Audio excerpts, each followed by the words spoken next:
Hello to all of you Tristen Law Show podcast listeners. This is Frank Mandolini. You may not recognize this voice. I am the Italian podcaster who talks about the business side of wrestling. Yeah, I know, it's quite niche.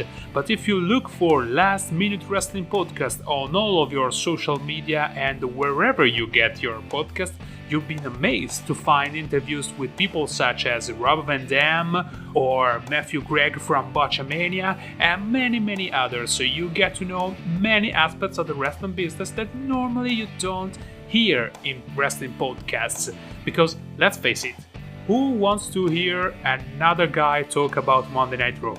Yeah, me neither.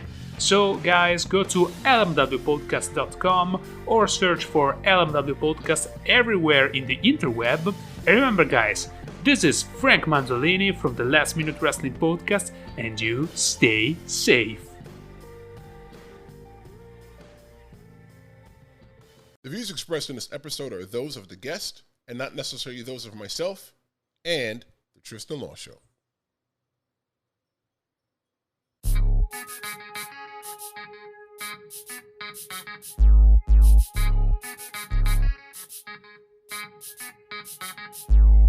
Welcome to the Tristen Law Show, where I introduce you to the personalities in and out of the wrestling ring.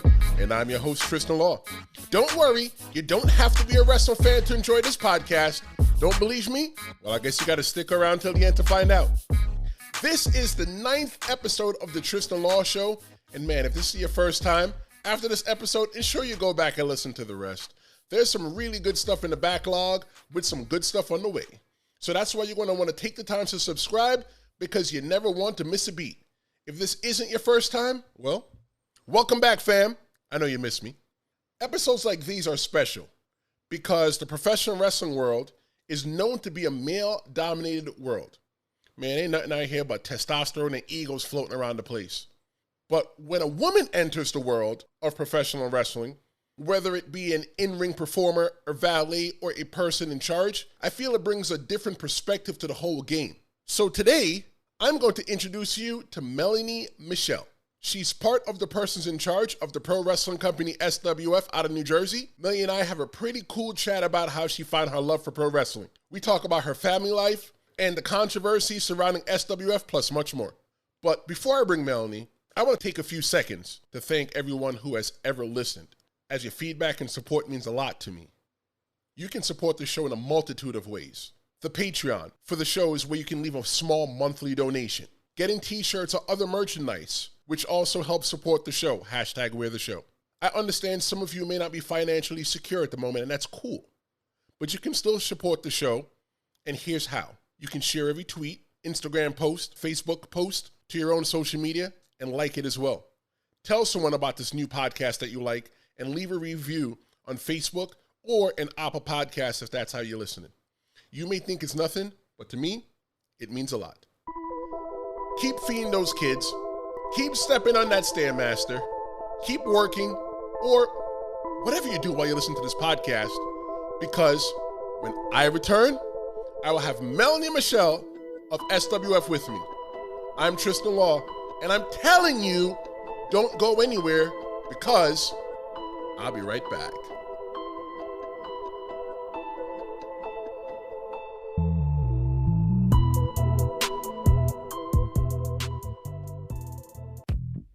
Hey you. Yeah, I'm talking to you. That shirt you're wearing is so not cool.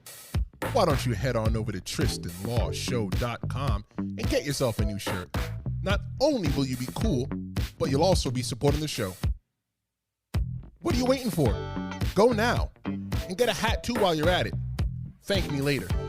We're the show at TristenLawShow.com.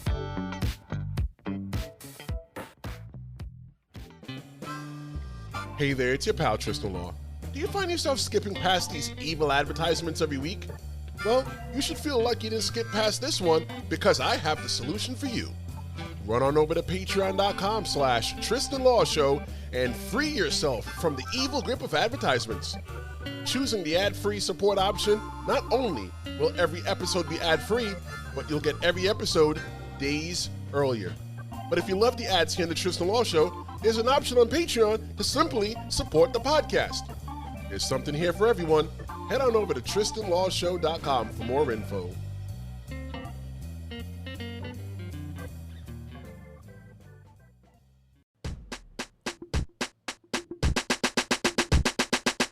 Welcome back to the Tristen Law Show, everybody. Thank you so much for hanging out and coming back, because like I told you, I was going to come back to you with the joint owner and president of SWF. By the way, SWF is presenting Resurgence October 10th at the Buck Mills Recreation Center in Colts Neck, New Jersey. Seating is limited, so you need to call right now, 201-5393-558 for more ticket information. At this time, I'd like to introduce, again, the joint owner and president of SWF, Melanie Michelle. Melanie, welcome to the Tristen Law Show. How are you? I'm good. Thank you for having me. How are you? I'm doing good. Thank you so much for hanging out with me. So I understand that you recently got involved with SWF. How did that come to be? Well, I was originally at a different company. I was going through some of the same things that Rob Fury was going through at SWF, with other promotions attacking me and, just trying to keep me from running. Through all that, the promotions that were being attacked kind of banded together, and I wasn't entirely happy with where I was at. And Rob offered for me to come be a part of SWF. I made the change. I introduced you as the joint owner and president of SWF. So describe your role for us. Well, I handle anything from marketing to writing storylines to bringing in talent. The only thing I'm not doing is funding the company. Okay. So anything a promoter needs to do pretty much falls under me these days. Okay, so why SWF? You could have been with any professional wrestling company, or you could have went out and started your own. So why SWF? Well, I didn't want to start my own yet because I wanted to get more experience. I'm newer to this side of things. So I wanted to learn first before I took a leap off that ledge. Rob was a friend to me when I was being attacked and my company at the time was being destroyed. And we decided that we'd band together and just put on good shows. And that's all we want to do, is put on good shows for the fans. I think that's the most important thing, is putting on the best product for everybody, because everybody doesn't care about any beef. People don't care which wrestling promoter hates which wrestling promoter, or what competition is what's competition. All people want to be purely is entertained. And I think that people, the promoters, and even the wrestlers on the show have a duty just to go out there and just entertain people. Let the promoters argue between each other, or let any beef that's between other people be between them. But let's just put on the shows and entertain people. That's it. Yeah, from day one, I just wanted to go out there and put on good shows and entertain the fans. It's a real shame that some of this other stuff gets involved. But, Rob had seriously retired. He was done, hung up the boots. He didn't want to deal with all the drama. And when we were talking about, could SWF come back, I said to him, the fans don't care. Right. They just don't care. And then I had set up an interview for him with a kid that I know that does interviews over this COVID nonsense. And the response from the fans watching this interview, it was the first interview he did in a year. Right. And I said to him, we just proved it. The fans don't care. They're still going to buy tickets. They're still going to come out because we're doing this for the right reasons. That's right. We're doing this to bring joy to the fans. So just so that everybody understands, Rob Fury, he's the other owner, but he's the main promoter of SWF, correct? He always tells me I'm an equal, but he's got way more experience than I do. I'm not one to say, I know everything. I'm here, I want to learn. I want to learn how to promote good shows, sell out buildings. SWF has been around for 10 years. They've sold out hundreds of buildings. 25 years is a long time to build knowledge in the industry. This is my opportunity to learn it. I agree. One of the things that you were saying too is about, you're still new. You don't have any experience. But one of the things I always tell people is that sometimes you need to take a chance on somebody that doesn't have any experience, because you don't come in with any bad habits and you can be molded like clay. Unlike somebody that comes in with bad habits and they come in with experience, they'll be like a brick and you can't mold brick. But Melanie, what's your experience in promoting professional wrestling events? The former company I worked for, we promoted 2 shows before COVID, and then obviously had to stop running. Right. So I have very limited promoter experience. But I feel that I offer a unique perspective. You as a wrestler, it's a lot different if you step outside the box and think about an idea compared to if you think about it as your character.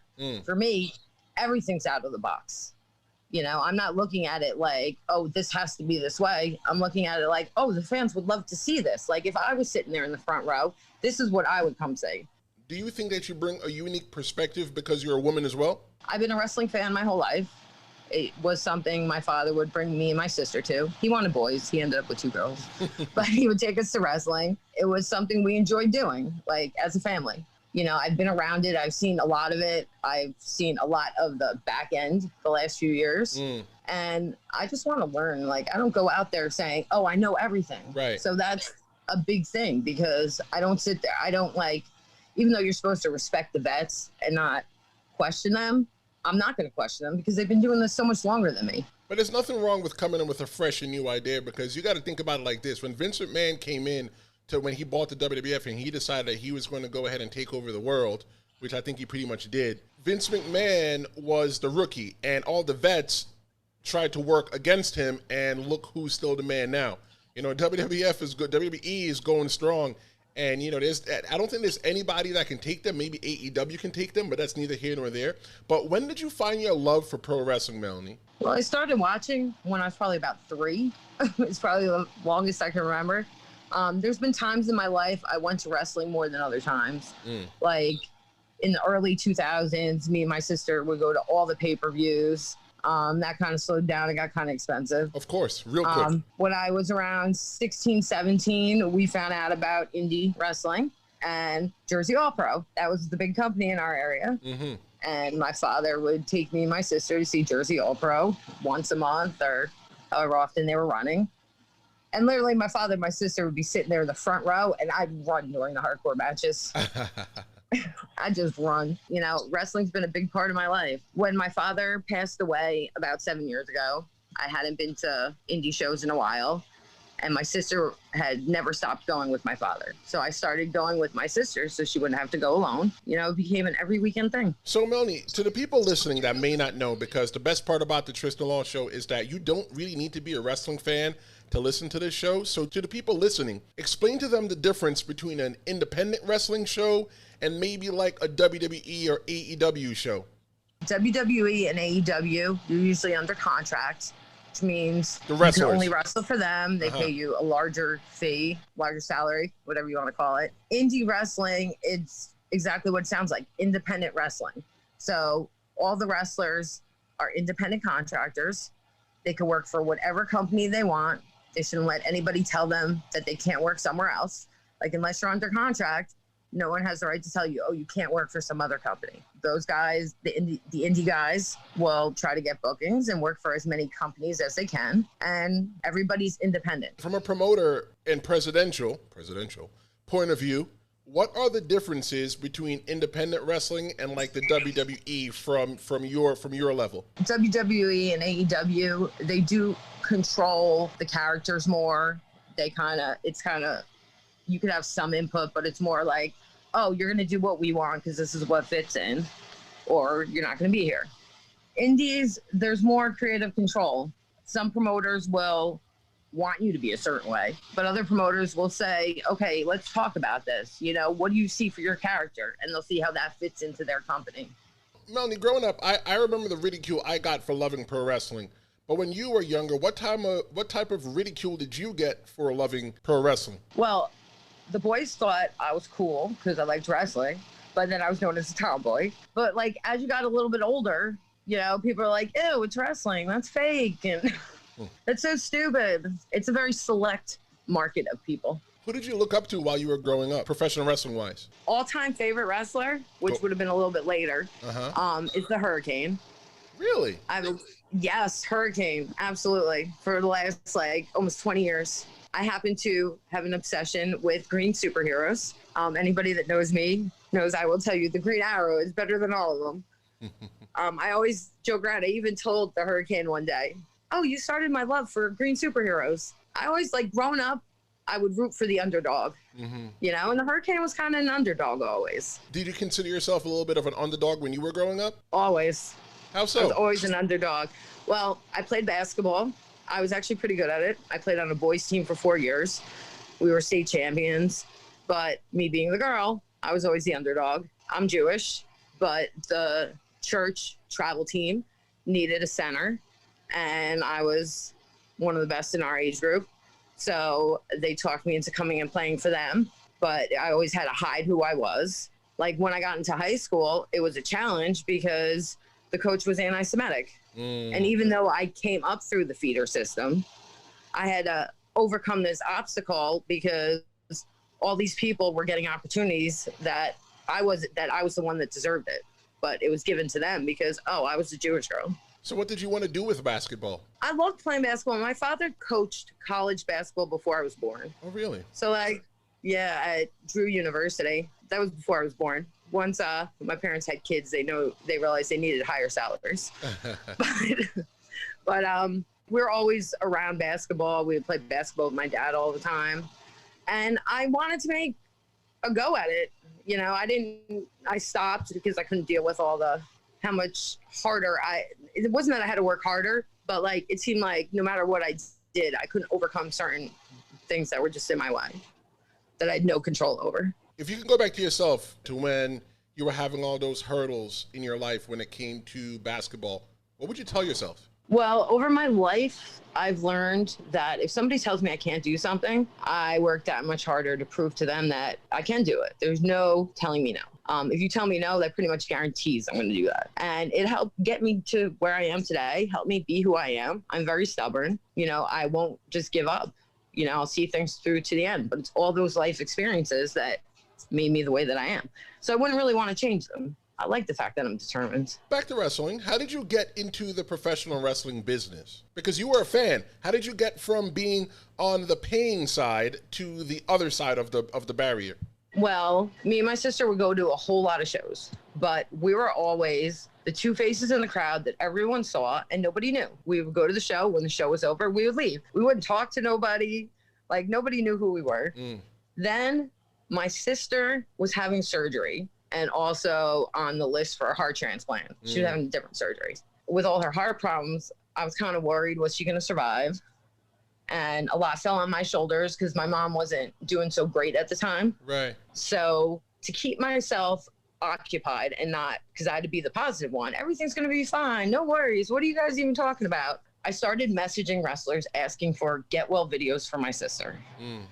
And I messaged about 300 wrestlers, no idea who I was. Some people were like, oh, you're that girl with the sister. Right. Like, we didn't really talk to anybody. And I had a huge response. They sent me like over 150 videos that I surprised her with when she came out of surgery. And it meant the world to her. After that, all of a sudden, everybody knew who we were. They were coming up to us at shows, asking how she was doing, you know, and we became friendly, have actual conversations with people. And, you know, everybody all of a sudden knew who we were. Some of my friends talked me into buying a ring. Who were these Once friends? You have a ring, Who were these Once friends? you have a ring, everybody wants to be your friend. I was going to say, were these friends wrestlers? Yes, it was wrestlers that talked me into buying a ring. Ended up, I had a ring, and everyone was like, you should run shows. And I'm like, I don't know how to run shows. We kind of evolved from there. How long have you been running shows? You seem like because, I mean, if you have a ring, you can run a show, right? Well, yeah, I've had the ring for almost 2 years. I've only been promoting for about a year. Like the first year, I would set up the ring and they would have training. You know, I allowed them to use the ring for training. Right. I would get in there and do some things. I wasn't trying to be a wrestler. I was bored. I wanted to learn some things. Always wanted to learn new stuff. So January this year was the first show I ever promoted. And it was good. I was proud of myself. We pulled 65 fans for a brand new company with no big names on it in the only snowstorm we had that year. Oh, damn. Was doing a snowstorm and you still drew 65? That's not bad. I was pretty impressed with myself. A no-name company nobody ever heard of.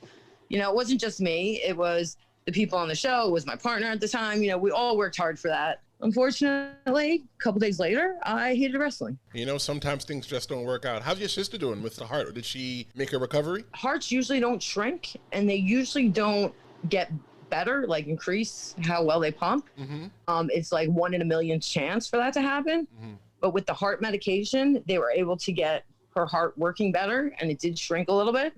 So is she out of the woods forever? No. But for now, she can wait on a heart transplant, and the medicine's keeping her good. Well, shout out to your sister. Aw, thanks. Well, let's talk about Rob Fury. Rob Fury, he's the other joint owner and promoter of SWF. Some people have said that Rob has said some terrible things about people, and personally, I haven't seen or heard any real proof of those claims, so I'm not going to hate on someone who hasn't A, showed me that side of them, and B, there's no real proof that that side exists.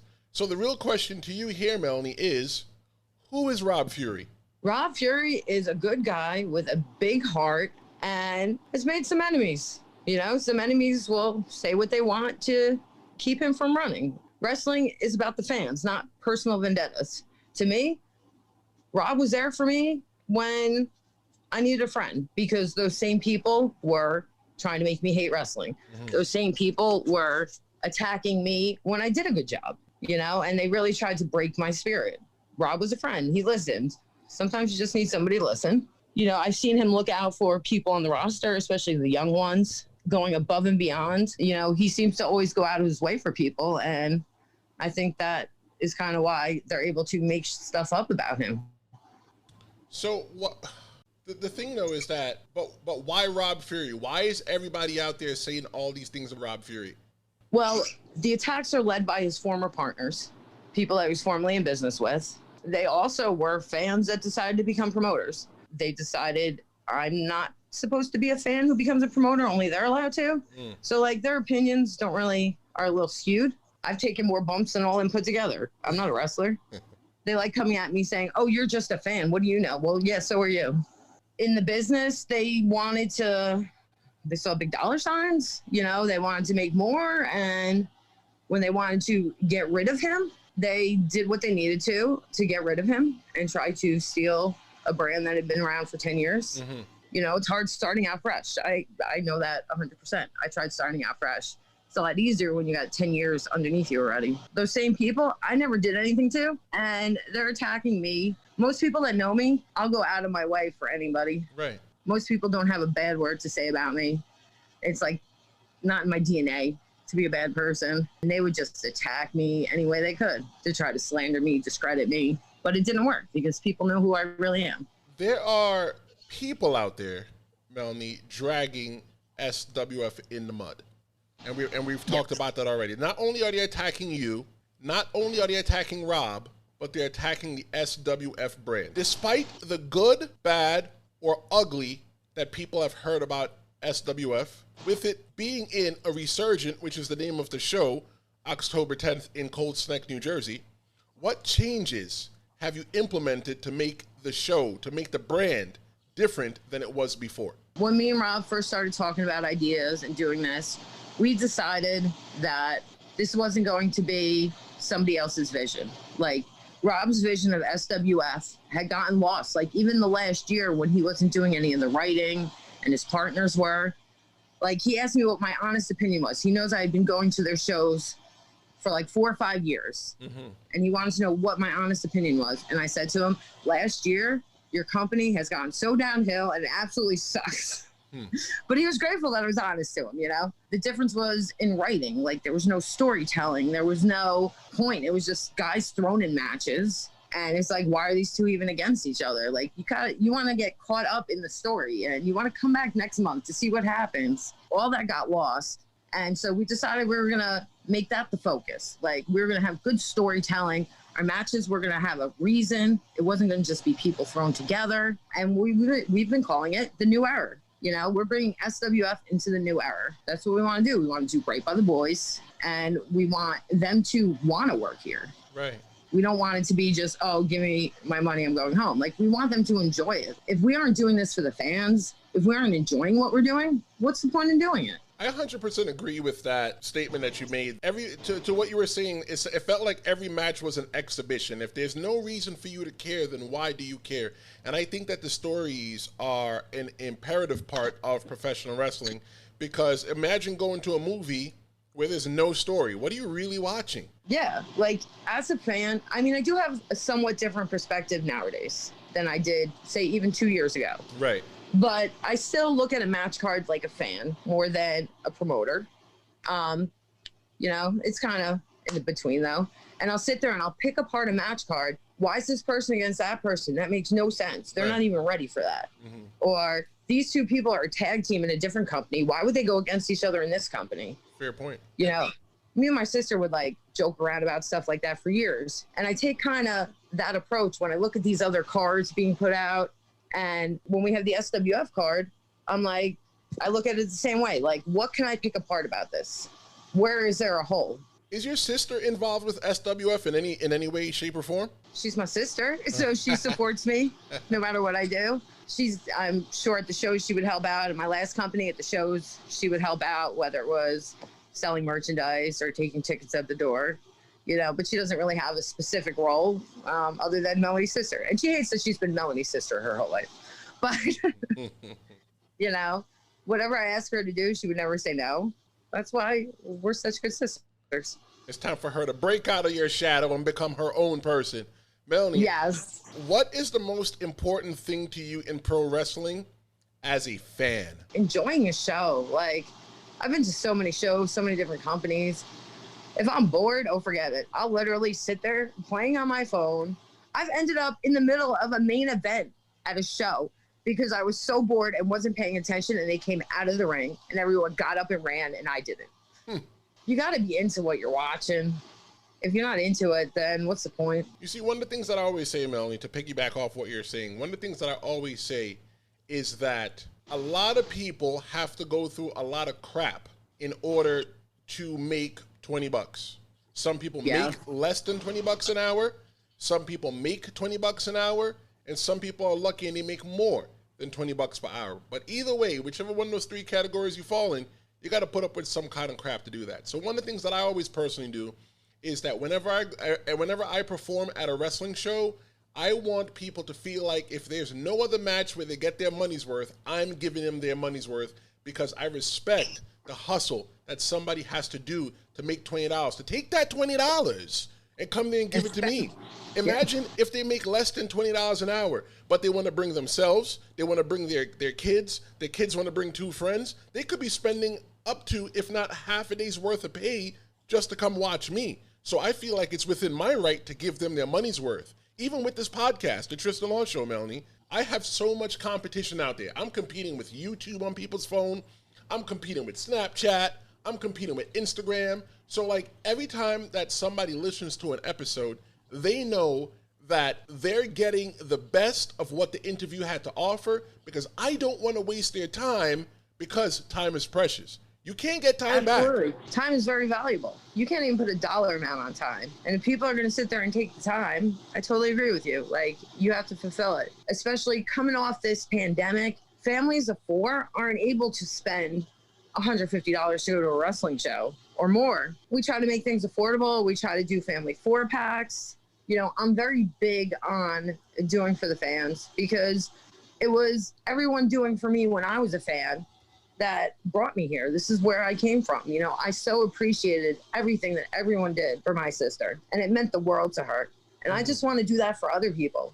So when a fan says, comments on a post, oh, Rob Fury's my idol, I can't wait to meet him. I tell him, you know, you make it to a show, ask for Melanie, and you will meet him in person.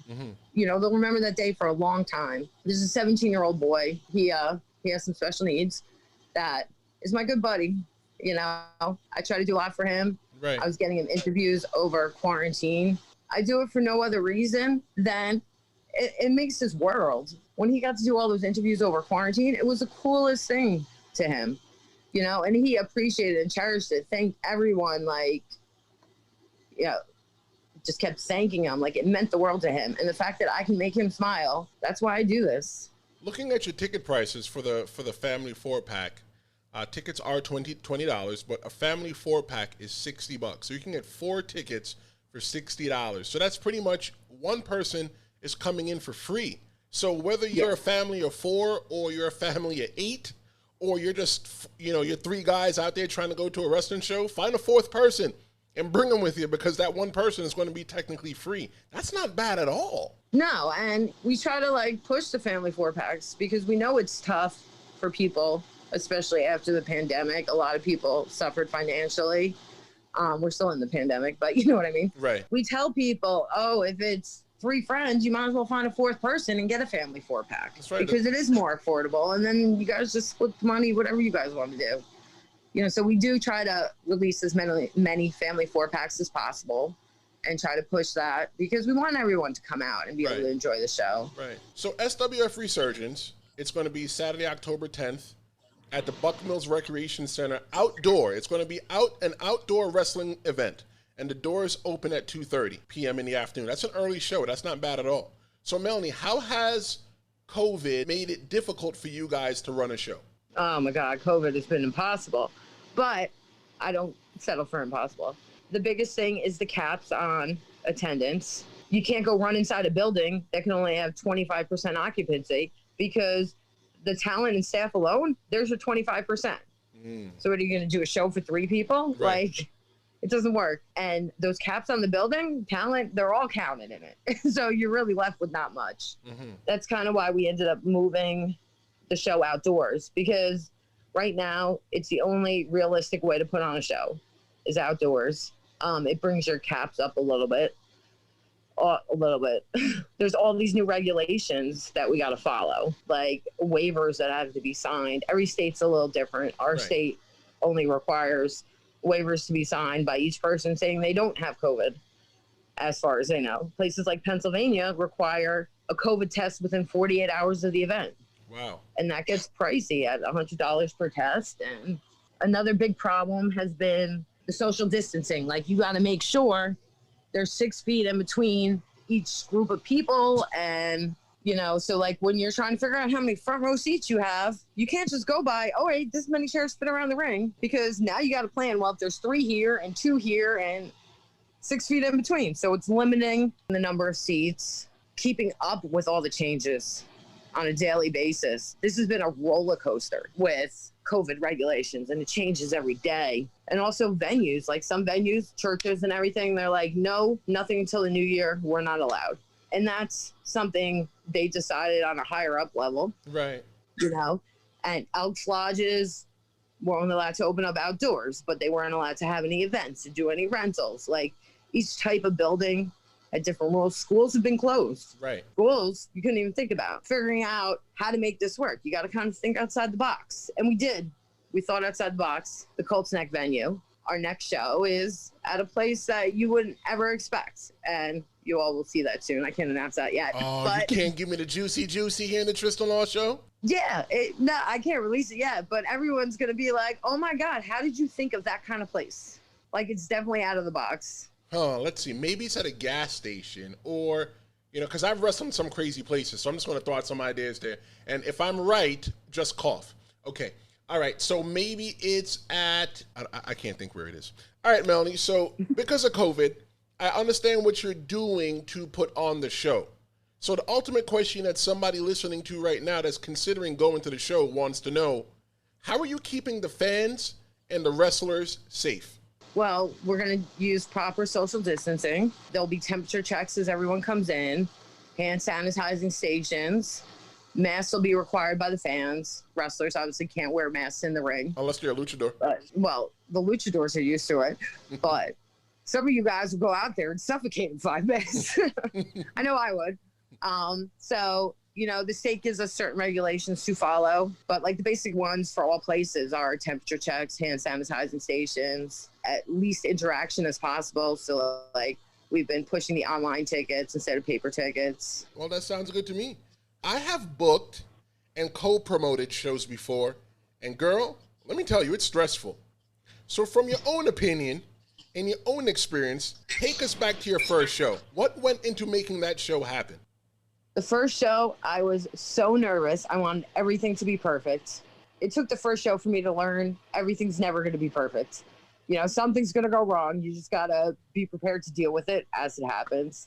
But I stressed for like a month going into that show every day about, is this happen? Is this fixed? Is this done? And no matter how much planning you do, you can never plan enough. going into these SWF shows, it's a little different. There's certain pressures because it's our first show back. Right. And we kind of feel like we have a lot to prove to everybody. You know, are we still that same company that for 10 years could sell out buildings? I feel like I have a lot to prove to even the talent, you know, that I deserve to be here, that I deserve to be in this position. And I work very hard every day to prove that, more so to myself. Like, you all have welcomed me with open arms and accepted me in this role. So it's more proving it to myself. Mm-hmm. Like, I want to know that this is where I belong. Like, I want to truly believe that I belong in this role. Certain things are easier this time around, like story writing. Me and Rob will sit there, and in 5 minutes, we'll be bouncing ideas off each other. And then 5 minutes later, one of us will come up with this great idea. We're like, oh my God, that's perfect. You know, we work well together with the writing. We work well together with, all right, I got to go do something, so you take care of this. Or, oh, can you cover me for today? I need to actually have a real life. Yeah, we work well together, like sharing responsibilities. And, you know, I think we got a great roster. A lot of the roster was handpicked, and it wasn't handpicked for all the reasons you would normally think. Everybody's here for a reason, but it's because the guys believe in this brand, believe in us, and believe in what we're doing. It's not necessarily about who's the best talent, you know? Mm-hmm. Somebody brand new to independent wrestling that has never been to an indie show, they've been to a WWF show before, a WWE show, why should they come to see SWF Resurgence October 10th in Colts Neck, New Jersey? Well, we do have two former WWE guys that are going to be there. So they'll get a little bit of the WWE mixed in with the indie experience. WWE is about the storytelling. And that's what we're trying to do here. We're not just throwing guys in a ring. You know, we're telling a story that's going to lead to other stories, that's going to create feuds, that's going to create things down the road. And you're going to want to follow. Like, you're going to get sucked in and want to follow it. So who are these WWE guys? You can at least tell me that. I will tell you two things. I will tell you who the two WWE guys are, and I will also tell you what your special match is for the night. Okay, I'm ready. Let's tell everybody what the WWE guys are, and then while you do that, I will get mentally ready to hear what my special match is. Go ahead. So the two WWE guys are Tito Santana and Gene Snitsky. Okay. Gene Snitsky is actually part of our roster now. You know, some of the guys do like one-offs. Tito's work came to SWF before, but, you know, he's only booked for this one show. Gene's part of the roster. You know, we hope we'll be seeing a lot of them. So the special match of the night you are in, and it includes Tito and Gene, and it's going to be a 6-man tag. It's going to be Tito Santana, Gene Snitsky, and Frankie Flo versus you, Ivan, Crazy Ivan, and Prince Akhenaten. Okay, well, you know what? I can't wait. I mean, Frankie's been a nemesis of mine for a long time. I've been in the ring with Tito Santana. I've never been in the ring with Snitsky. You know, maybe I can pay him off. I don't know, but we'll figure it out. But that's pretty exciting. Yeah, it's going to be a very old school match. A big part of the new era, it's bringing the old school together with some of the new school wrestling and kind of like a passing of the torch. SWF's going to have it both somehow happily meet in the middle. One of the things that I always get told by veterans, Melanie, and I'm talking about people that wrestle in the WWF in the 90s or the 80s or other old school wrestlers, I got told by Kevin Sullivan that, kid, you're an old school wrestler. You would have fit in back in the 70s or the 80s because, you know, I still wear the trunks. I believe that a wrestler should wear at least trunks and boots. You know, even long tights and boots. You know, that's just my personal perspective. But they always see me as old school, so I'm looking forward to entertaining the fans and kicking some ass on October 10th in Colts Neck, New Jersey. I've noticed that, like, it seems like late 90s is when things really started to change. Right. From old school to new school. Some people kind of like overlap there, but that's when everything started changing, and it's a whole different world. The old school guys versus the new school. Even just the way that they're brought in and brought up, like, total different mentality. Melanie, I want you to tell my listeners the process you and your team utilize to ensure shows are successful from start to finish. So what's the process that SWF is using right now to make sure that Resurgence is successful and people are going to be clamoring to go to the next show, wherever that may be, at a secret, undisclosed location? Yeah, it's going to be announced soon. Don't worry. So there's a lot of pieces that go into it. You know, we've changed the card 12 times already. We're still 5 weeks out. You know, it wasn't until we started announcing matches where things kind of started to stick. We'll be sitting there having a totally different conversation and come up with a great idea. And, oh, we got to make that work. So, like, we're constantly revisiting it, trying to do things different. We don't want to look like every other company out there. We don't want to look like other companies that are trying to imitate us. You know, there's only one SWF. We try to be different in certain ways. There's a lot that goes into that, whether it's the marketing, the poster, the matches that we book, the talent we bring in. You know, we got a nice variety, and that's very different than some other companies. What does it mean to you to be the joint owner and promoter of SWF? What does it mean to you? It means a lot to me, actually. I started out as that fan in the front row at every SWF show. Like, my sister dragged me out of my house. I hadn't been to a show in like a year. My sister dragged me out of the house and said, "You're coming with me to SWF. The Hurricane's going to be there. I don't want to hear nothing." She knew when she said the Hurricane was going to be there, I was sold. And I went from being that fan in the front row, and I never, if you asked me 5 years ago, was I going to be part owner of SWF and president? I tell you were crazy. I've seen it change over the years, and like, just to be part of that, something that's been around so long, working with such great people, like, I feel honored and proud to be where I am. What sets SWF apart from other independent wrestling promotions? Well, with a ring, wrestlers, and money, you got just a ring with wrestlers. We are building big production sets. You know, the guys aren't just coming out through a tarp. You know, we got entranceways. I built a 26-foot set for the entranceway. Wow. You know, it's not just some tarp you come through. Like, we really worked hard for the look to be nice and professional, and I'm big on the whole clean cut look for the ring and everything. It takes a lot more. Like, you need to know how to market. You need to know how to spend the money efficiently. There's a lot that goes into it. You could just throw two people in a ring, but unless you have a point A and a point B, there's really no point. It's just two people in a ring. We're working hard to build good storylines. We're working hard to have the right people here and not just one-offs. Like, we're having an actual roster where people move up, become number one contender. The story goes on. It's not just, oh, I saw this show, I can miss 3 and then come back again. Like, you'll know that you missed stuff, and you'll be like, oh my God, what did I miss? How did we get here? Good answer. I like that. You've mentioned so far that Tito Santana, Gene Snitsky will be on the show. That you mentioned that I'll be in the ring with them with Prince Akhenaten and Crazy Ivan, and we'll be taking on both those guys and Frankie Flo. So what else can we expect from SWF Resurgence October 10th in Colts Neck, New Jersey? Since there's been a long hiatus, we decided to start the new era off right. We vacated all the titles. And on that night, all the champions will be crowned. The biggest part of the night is every match. We had a lethal lottery that drew names to figure out who was in what match. And the winner of each match, whether it's a tag, singles, whatever the stipulations are, the winner of each match is going to move on to the main event, which is going to be a scramble for the championship. You know, that's kind of something different that people haven't done. Like, you could be a tag, you could win your tag team match and then end up winning the heavyweight belt, you know, because the winners of each match move on. And it was picked with the lethal lottery who was in what match. So it was kind of random. And we are going to crown the cruiserweight champion. That is going to be Montequila versus Zombie King. Oh, that's going to be a great match. I love both those guys. That's going to be. I can't wait to see Respect that match. to both I'm those very guys. excited about that match.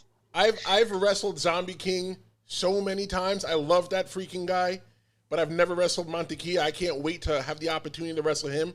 You know, all I got to do is lose like 2 pounds, and I'll be a lightweight, so I'll be able to go in there and wrestle for that cruiserweight championship against any of those guys. I don't care who wins. To see, like, those are two of the top high flyers out there in the indies today, and to see them in the ring together, it's just going to be great. Like, I'm really looking forward to it. We're also crowning tag team champions. it was supposed to be the Guns versus Riot City for the tag titles.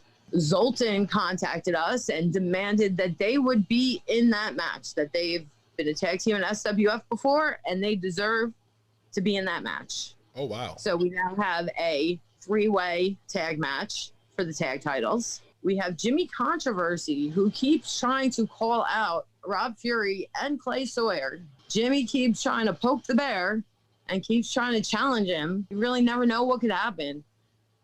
Rob changes his mind often. So, Jimmy might just push the right button. And we all know nobody pushes buttons better than Jimmy. He might just push the right button. And Rob might say, all right, I'm doing it. I'm going to kill the kid. So, we don't even know how that's going to transpire yet. Vince Steele versus Rhett Titus. Never before seen, Rhett Titus is ROH. He's an ROH guy. Yep, shout out to Ring of Honor. Very quick around the ring. Vince Steele is a big dude. He's known to throw people against a pole at BWF, like bench press them completely out of the ring. Can Vince Steele, with his size, keep up with Rhett, who's really fast? That'll be really interesting to see. Mm-hmm. So for the last question, what are your ultimate goals for SWF? My ultimate goals, my biggest goal is to just make the fans proud. Carry on the SWF name. 10 years is a long time for a company to last. Not all companies last 10 years. It's really hard to. I want to continue SWF on and do right by the boys. I want everyone to be happy working here and, change some people's opinions. A lot of the opinions are built on lies and vendettas. I want people to think good things when they think about me, Rob, SWF. I want to change everything. Well, Melanie, thank you so much for hanging out with me today. Ladies and gentlemen, this is the joint owner and president of SWF, and don't forget SWF Resurgence, Saturday, October 10th, 2020 at the Buck Mills Recreation Center. It's an outdoor wrestling event. The address is 137 Bucks Mills Road, Colts Neck, New Jersey. Doors open at 2 p.m., bell times at 3. Call 201-539-3558 for all tickets information. Tickets are limited. Melanie, put yourself over. What's some last information you want to give us about SWF? I can be contacted on Facebook at Melanie Michelle, SWF at SWF Live. The Instagram and Twitter is also SWF Live. My Instagram and Twitter is some version of Melanie Michelle. You can usually find me through the SWF page easier.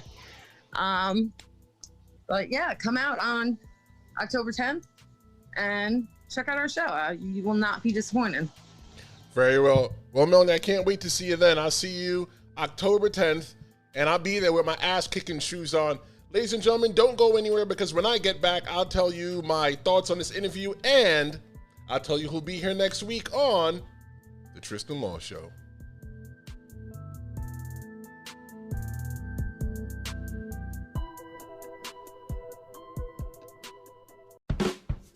Hey, it's your pal Tristen, and I need your help. Hold on, wait, don't touch anything. I'll make it quick so you can get back to the episode. See, I did the Tristen Law Show because I like to create content and episodes for you to like and to entertain you as well. Since I probably don't know you personally yet, I want to get your feedback on this podcast. And yes, if I know you personally, I want your feedback too. Head on over to TristenLawShow.com and take the anonymous listener survey. Engage the show because your input matters. Now, back to the show.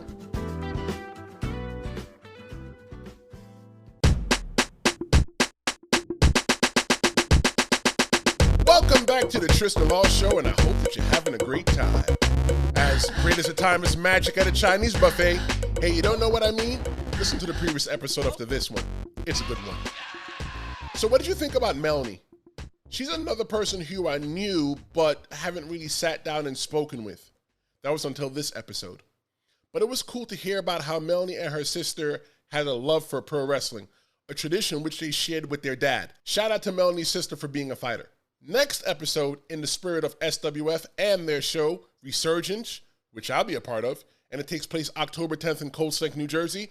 Hey, call 201-539-3558 for ticket information. Seats are limited, and the show starts at 3 p.m. I'm going to introduce you to someone that you heard about in this episode, and it's going to be none other than Vince Steele. He's a mountain of a man, and he's also from the Bronx just like me. So you know I'm going to throw him the quiz to prove that he's really from the Bronx. I need a favor from you. Yep, I'm talking to you. Find out how to become an organ donor in your country, state, city, or town. There's going to be a time when you don't need it anymore because someone else like Melanie's sister will benefit from her final donation. Share this episode on social media. Don't make it the thing that you do. Make it the thing that we do. Stand on the mountaintops and yell to the world to listen to the Tristen Law Show. Or heck, come on, at least buy a t-shirt. If you're listening on Apple Podcasts, subscribe to get notified when new episodes drop. Don't forget to leave a review or rate the Tristen Law Show 5 stars and tell a friend. The best part is that it's free. Want to learn more about myself and the Tristen Law Show? Type on over to TristenLawShow.com for more info. I'm Tristen Law. Until next time, adios.